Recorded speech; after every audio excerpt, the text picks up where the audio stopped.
singing that. So try and stand the tide. You've probably noticed Carrie is shaping her long notes really beautifully. She's holding them and then she's adding in this vibrato at the end, which is correct in the musical theatre kind of style. And sounds great. Then you'll raise a banner. Try all the time to get the phrases lower in your body. Let everything relax down. Sing along with Carrie. Then you'll raise a banner. When you sing, the consonants are very important. And here there's a th at the beginning of the then. And we spring off the consonants. So we want to actually make the consonants make sure that they're there. If they disappear, it may feel like we're making everything a bit smoother and a bit more lovely, but actually the words won't be so clear and the sound hasn't got something to spring off. So let's have a bit more the on the then.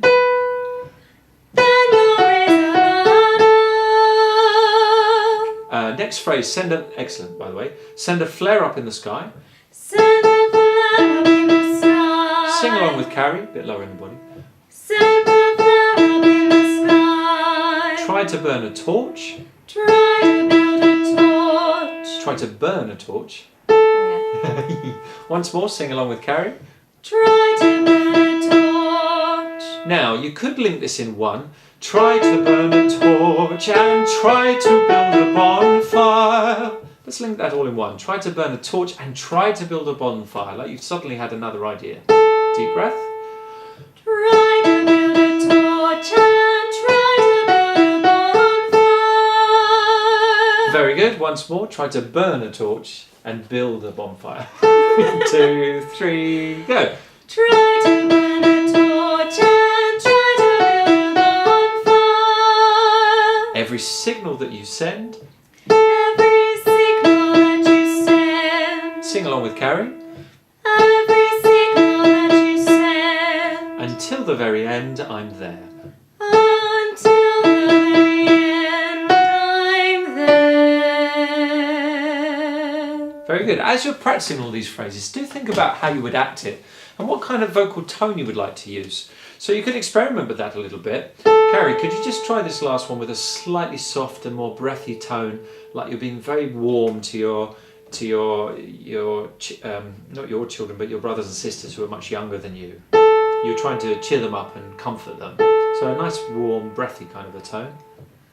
Until the very end, I'm there. Excellent. And if you need to use that kind of breathy tone, of course, you might run out of breath a bit quicker. So here we could put in an extra breath. Until the very end, I'm there. So we'll take a little moment between the end and the I'm. Until the very end, I'm there. Try. Until the very end, I'm there. Big smiles.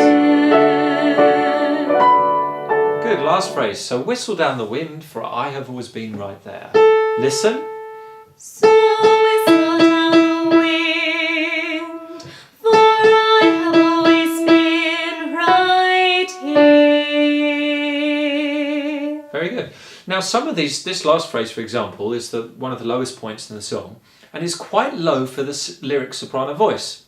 So there's a temptation to try and make it as loud as the rest of the song. The high notes will project and they will sound fantastic without a microphone, as Carrie's do here. When you get to the low notes, you feel like, well, we want to make sure everybody can hear those, so we try to make them a bit louder. But this can cause a little bit of a problem. These songs are designed to be sung with a microphone, normally in musical theatre, a head mic, which might come around to here or be further back on the head. But one thing those microphones mean is you don't have to at any point produce volume. What we need is beauty of sound, correctness of sound. In musical theatre, it has to be the right sound. If we're trying to be warm, it's got to sound like a warm, comforting sound if we're trying to sound comforting. If we're trying to sound excited, the sound should have a sound excited. If we're trying to sound angry, the sound should sound angry. It's not just about making a beautiful sound, it's about making the right sound for the situation, for the acting moment.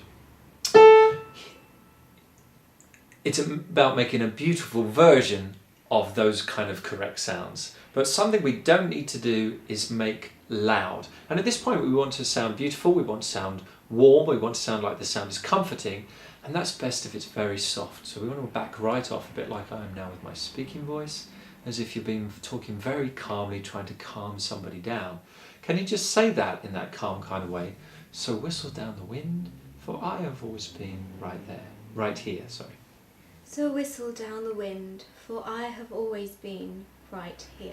Good. So with a microphone, that's loud enough. The microphone, the sound engineer will do a good job and make sure that everybody in the theatre, even if it's Wembley Stadium or the Albert Hall, they will all hear it. And it creates the right kind of tone.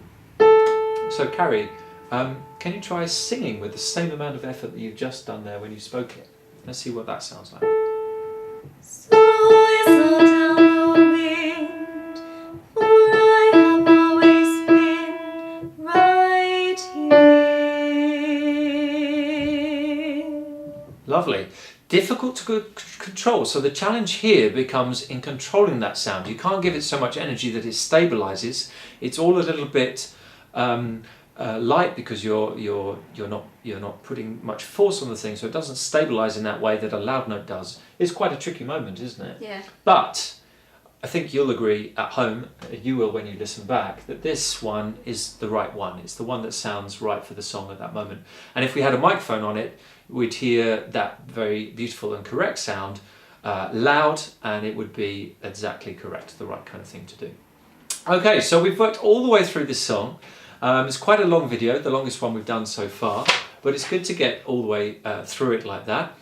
So we're going to stop there for the day, and hope you've enjoyed working through Whistle Down the Wind. I'm going to put a link, I always point the wrong side because the camera reverses it, over here that you can tap on, and you'll be able to listen to Sarah Brightman sing through this song and a few different recordings. So that'll give you another idea of ways to deal with these phrases. And Carrie might have a go at it at some point, giving a performance of this song for you. But we'll leave it there for today. Hope you've enjoyed this video, and see you in the next one.